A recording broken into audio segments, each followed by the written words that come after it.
الحمد لله نحمده ونستعينه ونستغفره ونؤمن به ونتوكل عليه ونعوذ بالله من شرور أنفسنا ومن سيئات أعمالنا من يهده الله فلا مضل له ومن يضلله فلا هادي له وأشهد أن لا إله إلا الله وحده لا شريك له وأشهد أن سيدنا وسندنا وحبيبنا ومولانا محمد أرسله بالحق بشيرا ونذيرا وداعيا إلى الله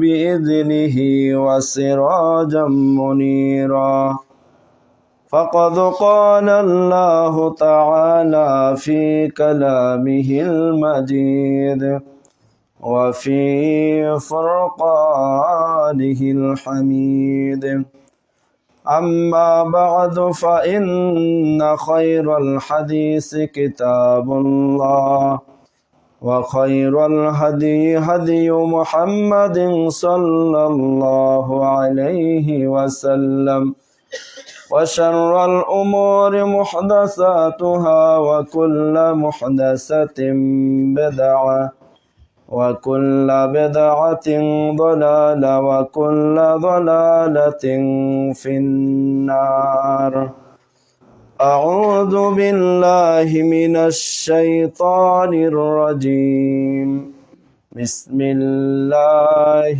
الرحمن الرحيم قل هو الله أحد الله الصمد لم يلد ولم يولد ولم يكن له كفوا أحد যাবতীয় প্রশংসা সমস্ত হাম সমস্ত গুণগান সে মহান আল্লাহ তাআলার, যার অশেষ মেহেরবানিতে দুনিয়ার সকল ব্যস্ততাকে পরিত্যাগ করে সালাতুল জুমআ আদায় করার জন্য পবিত্র জামে মসজিদে উপস্থিত হওয়ার তৌফিক আল্লাহ তাআলা আমাদের দান করেছেন। এজন্য অন্তরস্থল থেকে মহান রবের দরবারে প্রশংসা জ্ঞাপন করি। আমরা সকলে পড়ি আলহামদুলিল্লাহ। তারপরে প্রিয় হাবিব তাজদারে মদিনা দুলালে আমিনা নবীদের সরদার সাইয়্যিদুল কাওনাইন রাহমাতুল লিল আলামিন, যার সুপারিশের মাধ্যমে আমরা সকলে জান্নাত লাভ করতে পারবো, সে মহামানবের প্রতি দুরূদ তাসলিমা বর্ষণ করি। আমরা সকলে পড়ি আল্লাহুম্মা সাল্লি আলাইহি আল্লাহুম্মা বারিক আলাইহি। সম্মানিত উপস্থিতি তাওহীদি জনতা, গত শুক্রবারে আমরা আলোচনা শুরু করেছিলাম রবের পরিচয়, আল্লাহ সুবহানাহু ওয়া তাআলার পরিচয় সম্পর্কে আমরা আলোচনা শুরু করেছিলাম। আল্লাহর পরিচয় সম্পর্কে আলোচনা করতে গিয়ে আমি প্রতীয়মান করেছিলাম স্রষ্টা পৃথিবীতে আছে কিনা এ ব্যাপারে মানুষ দুই ভাগে বিভক্ত। আবার যারা স্রষ্টা আছে এরা একজনকে গ্রহণ করেছে নাকি একাধিককে গ্রহণ করেছে, এই ব্যাপারে মানুষের মধ্যে বিভিন্ন রকমের ভাগ হয়ে গিয়েছে। যারা এক আল্লাহকে আল্লাহ বলে গ্রহণ করেছে, স্রষ্টা হিসেবে গ্রহণ করেছে, তারা হচ্ছে মুমিন মুসলিম। পক্ষান্তরে যারা এক আল্লাহকে এক আল্লাহ বলে গ্রহণ করে নাই, দেবদেবতা, ঈশ্বর, গড, যিশু খ্রিস্ট, একাধিক যারা প্রভু অথবা স্রষ্টাতে বিশ্বাসী, এ সমস্ত ব্যক্তিদেরকে বলা হয় মুশরিক অথবা কাফির। সম্মানিত উপস্থিতি তাওহীদি জনতা, আল্লাহ সুবহানাহু ওয়া তাআলা এক এবং অদ্বিতীয়, তিনি একক। এটার প্রমাণ কোরআন থেকে একাধিক আয়াত দ্বারা আমি গত শুক্রবারে প্রমাণ করেছিলাম। তাতে বলেছিলাম মহান আল্লাহ সুবহানাহু ওয়া তাআলাকে দুইভাবে চেনা যায়।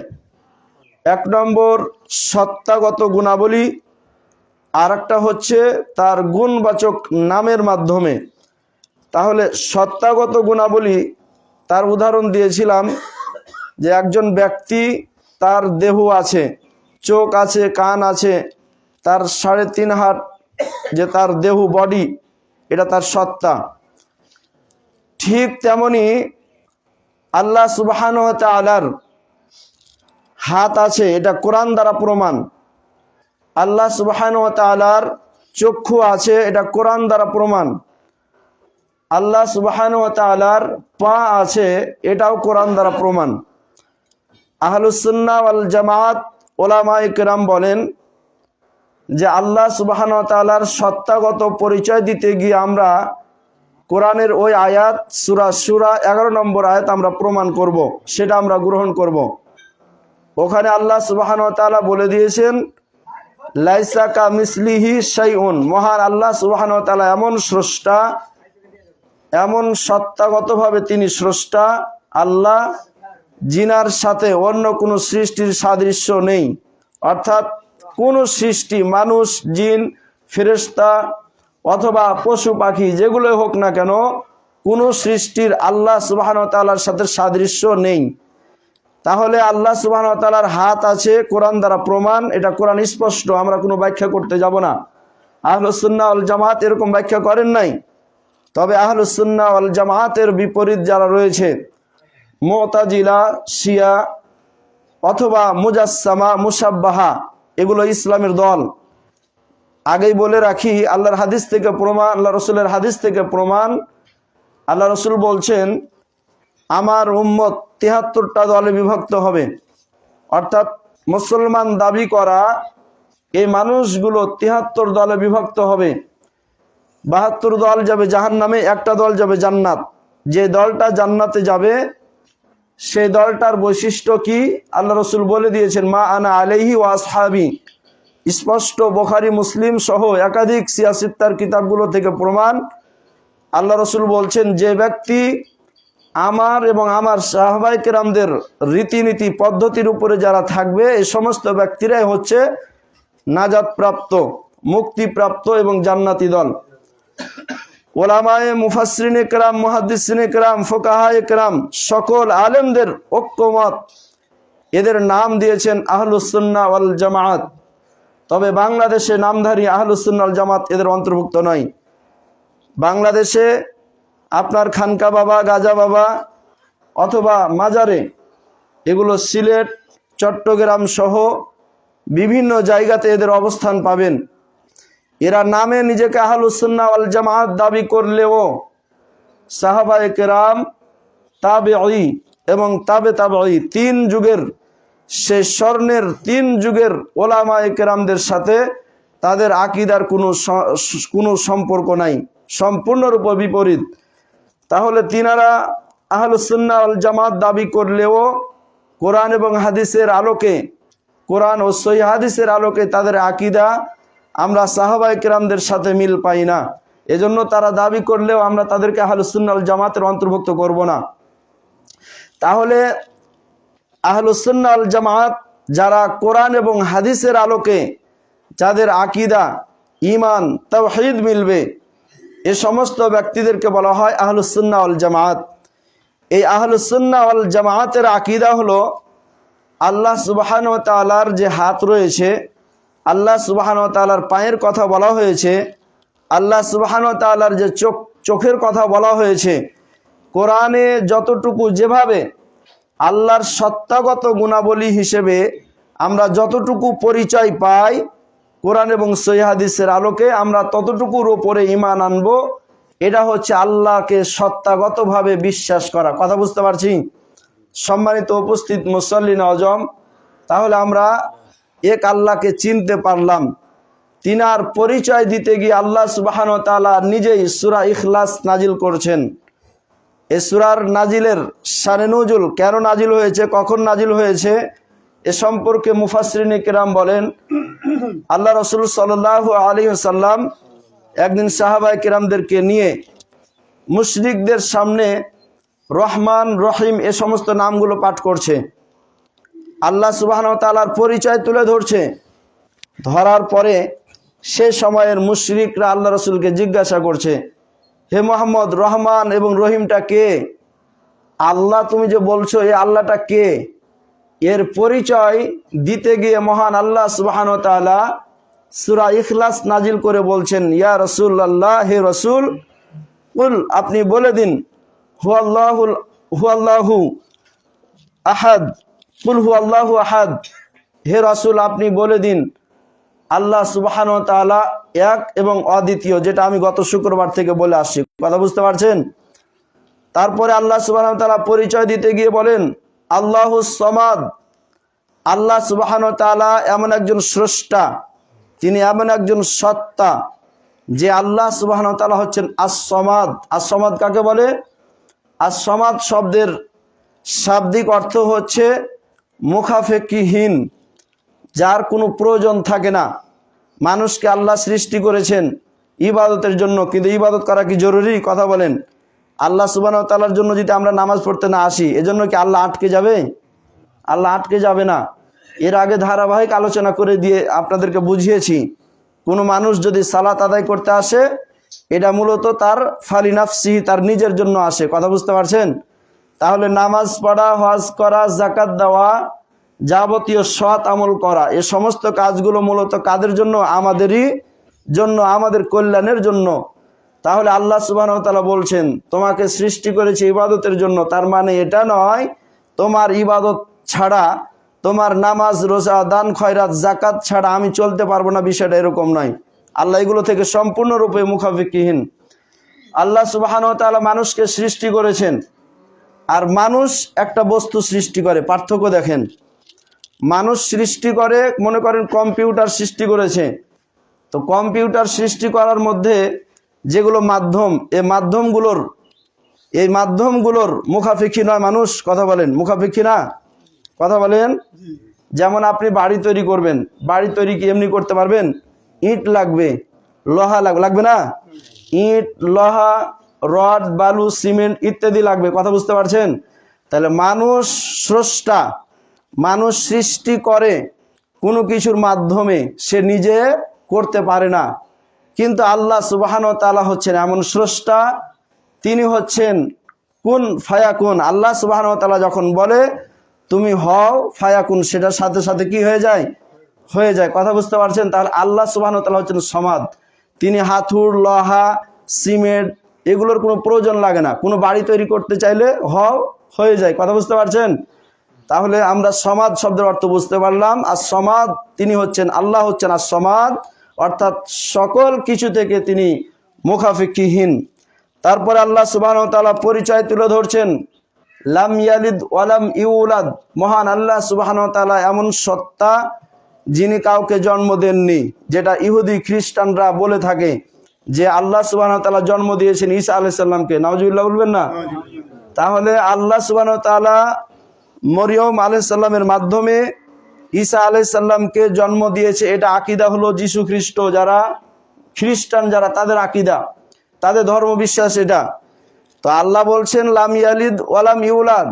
আল্লাহ আমি এমন সত্তা যে আল্লাহ সুবহানাহু ওয়া তাআলা কাউকে সৃষ্টি করিনি, কারো মুখাপেক্ষী নয়, কাউকে আমি জন্মদিন দেইনি, আবার কাছ থেকে আমি জন্মগ্রহণ করিনি। কথা বুঝতে পারছেন?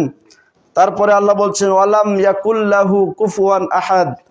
আল্লাহ সুবহানাহু ওয়া তাআলা এমন একজন সত্তা যিনি কোন সৃষ্টি তার সমকক্ষ হতে পারবে না। আমরা দুই চক্ষু দিয়ে যাহা কিছু দেখি সমস্ত কিছু সৃষ্টি, আর এই সৃষ্টি কখনো সৃষ্টির দিক থেকে হোক, অথবা ক্ষমতার দিক থেকে হোক, অথবা বিধান দেওয়ার দিক থেকে হোক, বা দেখার দিক থেকে হোক, কোনো দিক থেকেই আল্লাহ সুবহানাহু ওয়া তাআলার সমকক্ষ হওয়ার ক্ষমতা কোনো সৃষ্টির নাই। আল্লাহর পরিচয় এবার পেয়েছি তো আমরা। সম্মানিত উপস্থিত মুসল্লি নওজম, আল্লাহ সুবহানাহু ওয়া তাআলা নিজের পরিচয় তুলে ধরতে গিয়ে আয়াতুল কুরসি নাজিল করেছেন। সূরা বাকারার 255 নম্বর আয়াতে আল্লাহ সুবহানাহু ওয়া তাআলা তিনার নিজের পরিচয় তুলে ধরে বলছেন আল্লাহু লা ইলাহা ইল্লা হুয়া। হে রাসূল আপনি মানুষকে জানিয়ে দিন আল্লাহ সুবহানাহু ওয়া তাআলা হচ্ছেন এমন সত্তা যিনি এক এবং অদ্বিতীয়, তিনার কোনো শরিকানা নাই।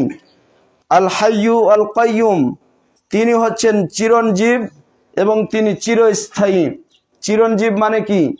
চিরঞ্জীব মানে যার আগেও জীবন ছিল, বর্তমানেও আছে, ভবিষ্যতেও থাকবে, যার কোনো মরণ নাই। কথা বুঝতে পারছেন সম্মানিত উপস্থিত? তারপরে আল কাইয়ুম, এখানে বলে রাখি আমাদের সৃষ্টিদের মধ্যে হতে অনেককে বিভিন্নভাবে তারা চিরঞ্জীবী উপাধি দিয়ে থাকে, যেগুলো সম্পূর্ণরূপে শিরিক এবং বেদাত, ইসলাম বিদ্বেষী আকিদা। যেমন ধরেন আমাদের বাংলাদেশ বিজয় আনার ব্যাপারে শেখ মুজিবুর রহমান, আল্লাহ তিনাকে ভালো করুক, জান্নাতিবাসী বানাক, তিনার ব্যাপারে একটা বই লেখা হয়েছে। সে বইটার নাম হচ্ছে চিরঞ্জীব শেখ মুজিবুর রহমান।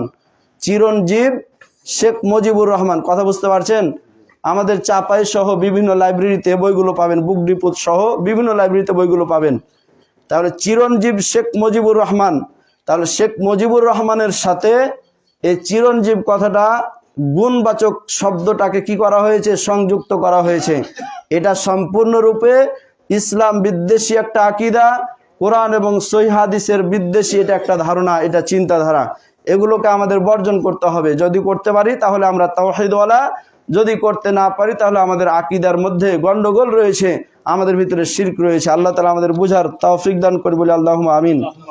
আল্লাহ বলছেন আল কাইয়ুম, আল্লাহ নিজের পরিচয় তুলে ধরতে গিয়ে বলছেন তিনি চিরস্থায়ী। চিরস্থায়ী মানে আল্লাহ সুবহানাহু ওয়া তাআলা যেমন অতীতে ছিলেন, বর্তমানেও আছেন, কিয়ামত পরেও যুগের পর যুগ, কত যুগ আসবে, কি আসবে সেটা বিষয় নয়, বরং তিনি ভবিষ্যতেও চিরকাল থাকবেন। এটা হচ্ছে চিরস্থায়ী। কথা বুঝতে পারছেন তো সম্মানিত উপস্থিতি তাওহীদি জনতা? এখন যদি আপনি দাবি করেন মুহাম্মদের আল্লাহ 1400 বছর আগে ছিল, এখন নাই, এটা সম্পূর্ণরূপে ইসলাম বিদ্বেষী আকীদা। কথা বুঝতে পারছেন? আল্লাহ সুবহানাহু ওয়া তাআলা যেমন আগে ছিল, বর্তমানেও আছে এবং ভবিষ্যতেও থাকবে। যেমন আল্লাহ থাকবেন, আল্লাহর আইনও থাকবে। কথা বুঝতে পারছেন?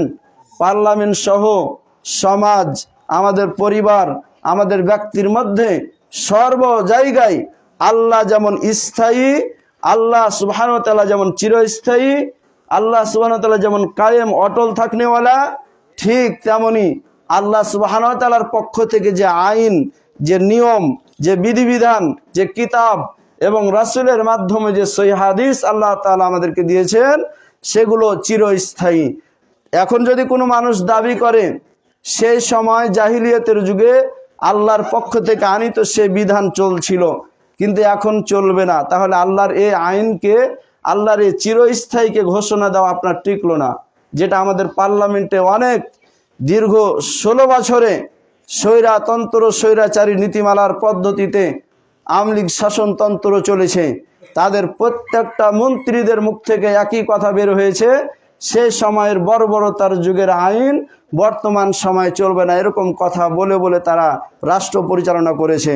সম্মানিত উপস্থিত মুসল্লিন আজম, আল্লাহকে যেমনভাবে আমরা স্থায়ী হিসেবে বিশ্বাস করি, আল্লাহর আইনকেও, কোরআন এবং হাদিসকেও আমরা স্থায়ী হিসেবে আমরা গ্রহণ করব। এটার নাম হচ্ছে আল্লাহকে আল্লাহ বলে ঘোষণা করা। কথা বুঝতে পারছেন? সম্মানিত উপস্থিত মুসল্লিন আজম, আল্লাহর পরিচয় দিতে গিয়ে তিনি ঘোষণা করে বলেন লা তাখুযুহু সিনাতুন ওয়ালা নাওম। আল্লাহ সুবহানাহু ওয়া তাআলাকে কোনো ঘুম, কোনো তন্দ্রা আস্বাদন করে না, স্পর্শ করে না। তন্দ্রা কাকে বলে? তন্দ্রা শব্দের আমাদের যেটা গ্রাম্য ভাষা, সেটা হলো ঢুলন, মানে ঢুলছে বলে না, এই যে ঢুলা। কথা বুঝতে পারছেন? ঘুম আসার পূর্ব মুহূর্তে মানুষ ঝিমায়, মানে ঘুম ঘুম ভাব, ঢুলছে, এটাকে বলা হয় তন্দ্রা। কথা বুঝতে পারছেন? আল্লাহ সুবহানাহু ওয়া তাআলাকে কোনো তন্দ্রা, কোনো ঘুম স্পর্শ করতে পারে না। আল্লাহ 7 আসমান 7 জমিন সৃষ্টি করেছে, ওই আল্লাহ ঘুমাবে? যদি ঘুম আসে বা ঘুমায় বা তন্দ্রা বা ঢুলন আসে, 7 আসমান 7 জমিন স্থির থাকবে? কথা বলেন, স্থির থাকবে না। একটা মার কথা বলি, আমার ওয়াইফের কথা দিই, উদাহরণটা দিই। আমার ওয়াইফের 2-1 দিনের মধ্যে আল্লাহ দেয় তো বাচ্চা হবে। আপনারা সবাই দোয়া করবেন আল্লাহ যেন সহি সালামতে নিয়ে আসেন। তা আমি ফোন দিয়েছি, ফোন দিয়ে বলছে যে আমি কিভাবে ঘুমাবো, মানে রাত 12টার দিকে ফোন দিয়েছি। তো বলছে আমার ঘুমা না ঘুমাই একই। না ঘুমা না ঘুমাই একই মানে সে বলছে যে আমি এই কাঁধে যদি ঘুমাই, শুয়ে থাকি, এ কাঁধ থেকে আমি এ কাঁধে হতে পারছি না। বুঝতে পারছেন? একটা পেটের মধ্যে বাচ্চা রাখা কত যে কঠিন, আর সেটাকে নিয়ে সুন্দরভাবে সাবলীলভাবে নিয়ে রাখা যে কত কষ্ট, এটা মা জানে। তাহলে মা ওই সন্তানটাকে লালন পালন করার ব্যাপারে মা জানে। তাহলে আল্লাহ সুবহানাহু ওয়া তাআলা বলছেন আমি 7 আসমান 7 জমিন, 7 আসমান 7 জমিনের মধ্যে যতগুলো সৃষ্টি আমি রেখেছি, সমস্ত সৃষ্টির দেখাশোনা লালন পালন করার দায়িত্ব আমি আল্লাহর। তাহলে আমি আল্লাহ যদি ঘুমাই তাহলে এগুলো ঠিক থাকবে? কথা বলেন, ঠিক থাকবে না। এই জন্য আল্লাহ বলছে লা তাখুযুহু সিনাতুন ওয়ালা নাউম। মহান আল্লাহর পরিচয় দিতে গিয়ে বলেন তিনি এমন সত্তা যে আল্লাহ সুবহানাহু ওয়া তাআলাকে কোনো ঘুম, কোনো তন্দ্রা স্পর্শ করতে পারে না। লাহু মা ফিস সামাওয়াতি ওয়া মা ফিল আরদ। আসমান এবং জমিনের মধ্যে যাহা কিছু রয়েছে সকল কিছুর ক্ষমতা হচ্ছে একমাত্র আল্লাহর। সমস্ত কিছুর মালিকানাধীন হচ্ছে আল্লাহ সুবহানাহু ওয়া তাআলার। যদিও হয়তোবা আপনাকে অস্থায়ীভাবে আপনাকে একটা নারীর অধিকার বানিয়ে দিয়েছে, মানে আপনার স্ত্রীর, কথা বুঝতে পারছেন? অস্থায়ীভাবে যদিও হয়তোবা 5টা সন্তানের আপনাকে মালিক বানিয়ে দিয়েছে, অস্থায়ীভাবে হতে পারে আপনাকে 5-7টা গাড়ির মালিক বানিয়ে দিয়েছে, অস্থায়ীভাবে হতে পারে 5 বিঘা মাটির আপনাকে মালিক বানিয়ে দিয়েছে, কিন্তু মূলত এগুলো কার? এগুলো আল্লাহর। সম্মানিত উপস্থিত মুসল্লি নওজোয়ান, এটা 100 বছর অথবা 50 বছর 70 বছরের জীবন পরিচালনার ক্ষেত্রে আল্লাহ সুবহানাহু ওয়া তাআলা আপনাকে মালিক বানিয়েছেন। এটা অস্থায়ী। মানুষের মালিকানা হওয়া এটা অস্থায়ী, কিন্তু স্থায়ীভাবে মালিক তিনি হচ্ছেন কে? তিনি হচ্ছেন আল্লাহ সুবহানাহু ওয়া তাআলা। মান যাল্লাযী ইয়াশফাউ ইনদাহু ইল্লা বিইজনি। আল্লাহ সুবহানাহু ওয়া তাআলার পরিচয় দিতে গিয়ে তিনি বলেন আল্লাহর অনুমতি ছাড়া এমন কে আছে যে ব্যক্তি আল্লাহ সুবহানাহু ওয়া তাআলার সামনে সুপারিশ করবে। তার মানে হাসরের ময়দানে আল্লাহর সুপারিশ, আল্লাহর সামনে কোনো সৃষ্টির পক্ষে আরেক সৃষ্টির কোনোদিন ক্ষমতা থাকবে না সুপারিশ করা, যদি আল্লাহ সুবহানাহু ওয়া তাআলা তাকে অনুমতি দেন। ইয়ালামু মা বাইনা আইদিহিম ওয়া মা খালফাহুম। আল্লাহ সুবহানাহু ওয়া তাআলা পরিচয় দিতে গিয়ে বলেন ইয়ালামু মা বাইনা আইদিহিম ওয়া মা খালফাহুম। তিনি এমন সত্তা যে আল্লাহ সুবহানাহু ওয়া তাআলা মানুষের সামনে কি আছে, মানুষের পিছনে কি আছে, সমস্ত কিছুর ব্যাপারে আল্লাহ সুবহানাহু ওয়া তাআলা জ্ঞাত। এগুলোর ধারাবাহিক আলোচনার সামনে আসবে। আমি বেশি বিস্তারিত করে আলোচনা করছি না, শুধু তর্জমা শোনাচ্ছি, কথা বুঝতে পারছেন? এগুলো ধারাবাহিক যখন আলোচনা আসবে তখন কেমন জ্ঞানী, কোন প্রকারের জ্ঞানী, কোথাকার জ্ঞানী, কোন বিষয়ের জ্ঞানী, এগুলো ধারাবাহিক আলোচনা আসবে। তবে তর্জমা করে এখন শুধু শোনাচ্ছি। ওয়ালা ইউহিতুনা বিশাইইন মিন ইলমিহি ইল্লা বিমা শাআ। আল্লাহ সুবহানাহু ওয়া তাআলা এমন সত্তা যে আল্লাহ সুবহানাহু ওয়া তাআলা যদি চান তাহলে তার মানে আল্লাহ যতটুকু চান তার সীমাহীন জ্ঞানের মধ্যে হতে অল্প কিছু জ্ঞান তারা বেষ্টন করতে পারবে। অর্থাৎ আল্লাহ সুবহানাহু ওয়া তাআলা হচ্ছেন মহাজ্ঞানী, যার কোনো সীমা নেই, কথা বুঝতে পারছেন? মানুষের জ্ঞানের সীমা আছে। মানুষের জ্ঞানের সীমা মানে মানুষ বর্তমানে আধুনিকতার যুগে একটা মোবাইল তৈরি করেছে। মোবাইলটা তৈরি করে সারা বিশ্বটা এখন হাতের মুঠোয়, কথা বুঝতে পারছেন? এটা কি একটা জ্ঞানের বিষয় বোঝায় না? অবশ্যই জ্ঞান, মানুষের বিবেক, জ্ঞান খাটিয়ে কিন্তু মানুষ আজকে এত দূরে আসতে পেরেছে। তাহলে কম্পিউটার বলেন, আজকে বিভিন্ন রকমের মোবাইলের মাধ্যমে তৈরি করে সারা বিশ্বকে মানুষের হাতে তৈরি পাঠিয়ে দিয়েছে। মানুষ কি একসময় জানতো যে এতগুলো সৌরজগৎ আছে? কথা বুঝতে পারছেন? আমরা যে সৌরজগতে থাকি, এ সৌরজগতের মধ্যে আপনার গ্রহ আছে, আমরা সে সময় পড়েছিলাম 8টা, মতান্তরে এখন নাকি গবেষণা করে বের করেছে 11টা, কথা বুঝতে পারছেন? এই 11টা, তার মধ্যে পৃথিবী একটা। পৃথিবীর চাইতে পৃথিবীর চাইতে বড় 350 গুণ বড় বৃহস্পতি নামে একটা গ্রহ। তাহলে 350 গুণ বড় যদি পৃথিবীর থেকে হয়, তাহলে এরকম করে 11টা গ্রহ নিয়ে যদি একটা সূর্য তৈরি হয়, কথা বুঝতে পারছেন? তাহলে সূর্যটা কত বড় বুঝতে পারছেন তো? সৌরজগৎ যেটা বিজ্ঞান, সৌরজগৎ যেটা জ্ঞান, ওই জ্ঞানের মধ্যে বলা হয়েছে পৃথিবীর চাইতে 15 কোটি কিলোমিটার, 13 লক্ষ গুণ বড় হচ্ছে সূর্য। কত? 13 লক্ষ গুণ বড় হচ্ছে সূর্য, আর দূরত্ব হচ্ছে 15 কোটি কিলোমিটার। মানে আমাদের যে পৃথিবী আছে এই পৃথিবীর চাইতে, তাহলে এরকম পৃথিবীর থেকে 13 লক্ষ গুণ বড় হচ্ছে সূর্য। আর ফালসাফা যারা জিওগ্রাফি মানে সৌরজগৎ নিয়ে যারা গবেষণা করে, অর্থাৎ বর্তমান সময়ে যদি আমরা নাসা গ্রুপ বলি আমেরিকার, কথা বুঝতে পারছেন, তাদের দৃষ্টিতে আমরা যে সূর্যটা দেখছি বা তাপ নিচ্ছি, ওই সূর্যের চাইতে এটা একটা সামান্যতম একটা সূর্য, ছোট, এগুলোর চাইতে কোটি কোটি গুণ বড়, যেগুলো আমরা তারকা হিসেবে দেখছি এগুলো, কথা বুঝতে পারছেন। তাহলে এই যে তারকাগুলো কতগুলো আছে, তারা গবেষণা করে বলছে কোটি কোটি আছে। এভাবে গবেষণা করে তারা একটা মহাশূন্য পর্যন্ত যেতে পেরেছে, কথা বুঝতে পারছেন। তারপরে ফাঁকা ফাঁকা ফাঁকা মহাশূন্যর পরে তখন প্রথম আসমান। তো এই যে বিজ্ঞান এত গবেষণা করেছে, 100%-এর ভিতরে মাত্র সবচেয়ে মহাজ্ঞানী মানে সবচেয়ে বেশি যে ব্যক্তি গবেষণা করতে পেরেছে, 100%-এর ভিতরে মাত্র 11% গবেষণা করতে পেরেছে, কথা বুঝতে পারছেন। তাহলে 100%-এর ভিতরে 11% মাত্র গবেষণা করে এতগুলো বের করতে পেরেছে, তাহলে মানুষ জ্ঞানী না, কথা বলেন, মানুষ জ্ঞানী। তা আল্লাহ সুবহানাহু ওয়া তাআলা বলছেন লা ইউহিতুনা বিশাইইন মিন ইলমিহি ইল্লা বিমা শাআ। আল্লাহ বলছেন আমি যতটুকু তোমাদেরকে জ্ঞান দিয়েছি সেটুকু পরিমাণে আমার জ্ঞানের বিশালতাটাকে তোমরা ঘেরাও করতে পারবে না, তোমরা ইউহিতুনা বেষ্টন করতে পারবে না। সুবহানাল্লাহ বলবেন না? তাহলে আল্লাহ কি মহান সত্তা এবং তিনি কত বড় মহাজ্ঞানী। সম্মানিত উপস্থিত মুসল্লিন আজম, আল্লাহ সুবহানাহু ওয়া তাআলার পরিচয় দিতে গিয়ে তিনি বলেন ওয়াসিআ কুরসিয়ুহুস সামাওয়াতি ওয়াল আরদ। আল্লাহ সুবহানাহু ওয়া তাআলা বলছেন আল্লাহ যেটার আরশ, আল্লাহর যেটা সিংহাসন, আল্লাহর আরশের উপরে সিংহাসন।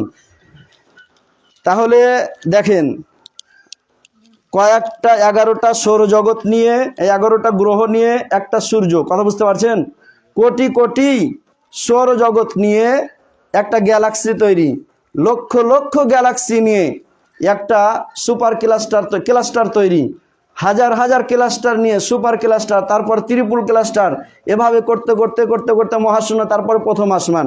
আল্লাহ রাসূল বলছেন সাহাবাইদেরকে নিয়ে বসে আছেন, এমন সময় বলছেন যে তোমরা কি জানো প্রথম আসমানের উপরে কি আছে? আল্লাহ রাসূল বলছেন যে না জানি না। তোমরা কি জানো এটার দূরত্ব কত? আল্লাহ রাসূল সাহাবায়ে কেরাম বলছে ইয়া রাসূলুল্লাহ, আল্লাহ এবং আল্লাহ রাসূলই ভালো জানেন। তা আল্লাহ রাসূল বলছেন যে আমরা যে জমিনে বাস করি এখান থেকে নিয়ে যে প্রথম আসমান 500 বছরের রাস্তা। কত বছরের? 500 বছর। বর্তমান সময়ে অ্যাপোলো সেকেন্ডে মিনিটে কত হাজার কিলোমিটার যেতে পারে, কয়শো কিলোমিটার যেতে পারে, কথা বুঝতে পারছেন। তাহলে 500 বছর যদি একটা দ্রুতগামী বস্তু চলে, ওটা যদি 500 বছর চলে তাহলে কত দূর যেতে পারবে একবার গবেষণা করেছেন? সম্মানিত উপস্থিতি, আল্লাহ রাসূল বলছে 500 বছর। এই জমিন থেকে প্রথম আসমানের রাস্তা, ফাঁকা রাস্তা হচ্ছে 500 বছর। এই আসমানের নিচে যাহা কিছু আছে সমস্ত কিছু যদি প্রথম আসমানের উপরে রাখা হয়, আল্লাহ রাসূলের হাদিস থেকে আমরা প্রতীয়মান হয়েছি, ওলামায়ে মুফাসসিরিন ইকরাম তাফসীর করতে গিয়ে বলেন যে প্রথম আসমানের উপরে রাখা হলে মাঠে যে একটা আংটি পড়ে আছে ওই আংটির মতো। সুবহানাল্লাহ বলবেন না? তাহলে মাঠে আংটি পড়ে থাকলে আংটি দেখতে পাবেন? কত ছোট হয়ে থাকবে না? আপনি মাঠের দিকে তাকায় না, একটা আংটি রেখে দেখতে পাওয়া যাবে কি? পাওয়া যাবে না। তাহলে এই আসমানের নিচে যাহা কিছু আছে সমস্ত কিছুকে যদি ওই আসমানের উপরে রাখা হয় তাহলে মনে হবে মাঠে একটা আংটি। অনুরূপভাবে ওই দ্বিতীয় আসমানকে তৃতীয় আসমানের উপরে রাখা হলে মনে হবে একটা আংটি, কথা বুঝতে পারছেন। এভাবে করতে করতে করতে করতে 7 আসমানের উপরে, 7 আসমানের নিচে যাহা কিছু আছে সমস্ত কিছু যদি 7 আসমানের উপরে রাখা হয় মনে হবে যে একটা আংটি, কথা বুঝতে পারছেন।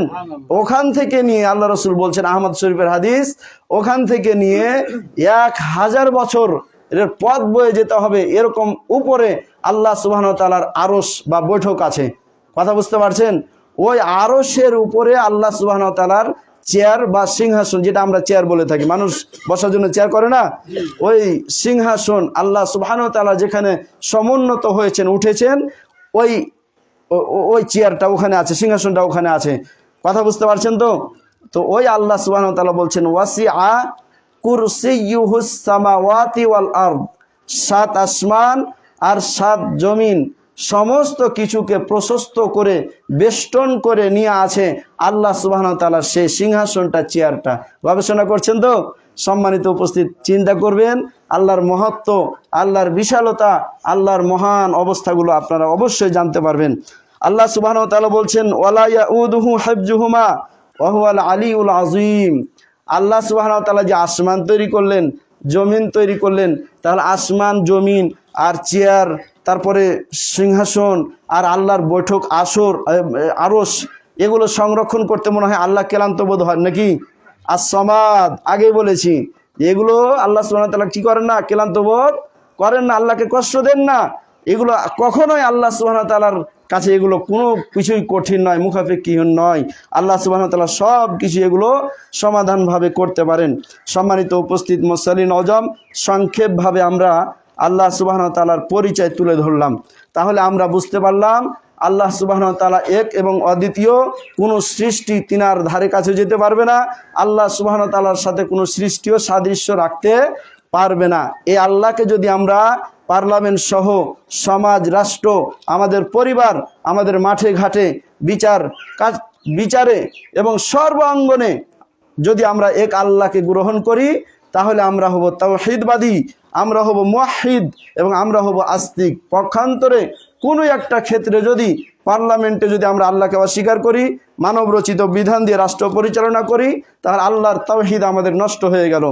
সমাজ পরিচালনার ক্ষেত্রে যদি আল্লাহকে অস্বীকার করে এবং মানুষের তৈরি করা নিয়ম দিয়ে বিচার ফয়সালা করা, সেটা বউ তালাক, বউ ছাড়াছাড়ি হোক, অথবা ভাই ভাই মারামারি লেগেছে সেটা সমাধান ক্ষেত্রে হোক, অথবা মাটি নিয়ে যেগুলো ঝগড়া লেগে গিয়েছে এ সমস্ত সমাধানের ক্ষেত্রে হোক, যদি সেক্ষেত্রেও আল্লাহর আনিত যে সমস্ত বিধান, এ সমস্ত বিধান দিয়ে যদি বিচার ফয়সালা না করি, মানুষের তৈরি করা বিবেক বুদ্ধি, মানুষের নীতিমালা অথবা গণতান্ত্রিক পদ্ধতি, সমাজ পদ্ধতি আর রাজতন্ত্র পদ্ধতির নীতিতে যদি এগুলো করি, তাহলে সম্পূর্ণরূপে আল্লাহকে এক বলে এটা সাক্ষ্য দেওয়া হলো না, বরং আল্লাহর সাথে শিরিক করা হলো।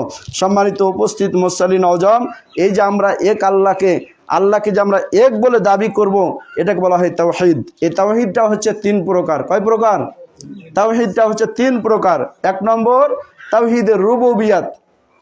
রুবুবিয়াত কাকে বলে? এটা রব শব্দ থেকে এসেছে। রব শব্দের অর্থ হচ্ছে লালন পালন করা, দেখাশোনা করা, যেটা এই আয়াতুল কুরসির মাধ্যম দিয়ে আপনাদেরকে বলে দিলাম যে দেখাশোনা করা। একটা মা তার সন্তানকে যেভাবে লালন পালন করে, একটা পিতামাতা যেভাবে তার সন্তানদেরকে লালন পালন করে, একটা কৃষক তার জমিনে একটা বীজকে বপন করে অথবা রোপণ করার পরে ওখান থেকে লালন পালন করে যে একটা ফসল নিয়ে আসে, ফসল ধরে, ফসল পর্যন্ত যে লালন পালন করে, এটাকে বলা হয় তার রুবুবিয়াত। কথা বলতে পারছেন তো? সম্মানিত উপস্থিতি হচ্ছে সিফাত অর্থাৎ আল্লাহ সুবহানাহু ওয়া তাআলার যে গুণবাচক নামগুলো আছে সেগুলোতে আল্লাহকে এক বলে সাক্ষ্য দেওয়া। আর তিন নম্বর হচ্ছে উলুহিয়াত। উলুহিয়াত মানে আল্লাহ যখন আমাকে সৃষ্টি করেছে, কথা বুঝবেন, আল্লাহ যখন আমাকে সৃষ্টি করেছেন, আল্লাহ সুবহানাহু ওয়া তাআলা যখন আমাকে লালন পালন করেন, খাওয়ান পড়ান, সমস্ত কিছু করেন, তাহলে ইবাদত কার হবে? আল্লাহর হবে। আইন চলবে, আইন মানা হবে আল্লাহর। আমার পার্লামেন্ট, আমার রাষ্ট্র, আমার সমাজ, আমার ব্যক্তি, আমার পরিবার, সমস্ত কিছু তখন চলবে আল্লাহ সুবহানাহু ওয়া তাআলার আইন দিয়ে। তার মানে এটা হচ্ছে উলুহিয়াত। কথা বুঝতে পারছেন? সম্মানিত উপস্থিত, কথা আর বাড়াচ্ছি না। শারীরিকভাবে আমি অসুস্থ, কথা বলতে পারছি, এটাও অনেক আমার শুকরিয়া আদায়ের বিষয়। আমি মনে করছিলাম যে হয়তো কথা বলতে পারবো না, তো যাই হোক, মানে ভিতর মানে বাহির ঠিক আছে, কিন্তু ভিতরটা এমন একটা সমস্যা হয়েছে যে কণ্ঠের ভিতরে মানে একটা ঘড়ঘড়ি ভাব। বুঝতে পারছেন যে কথাটা আমি নিয়ে আসবো, এটা নিয়ে আসাটা খুব কষ্টকর হচ্ছে। অনেক ওষুধ খাচ্ছি, এক সপ্তাহ থেকেই ওষুধ খাওয়া হচ্ছে, তো অনেক সুস্থ হয়েছে আলহামদুলিল্লাহ। আমার জন্য দোয়া করবেন, আল্লাহ তাআলা আমাকে যেন শিফায়ে কামেলা দান করেন। তাহলে আমি কালকে থেকে আলোচনা করব, সামনের জুমা আলোচনা করব, সামনের জুমা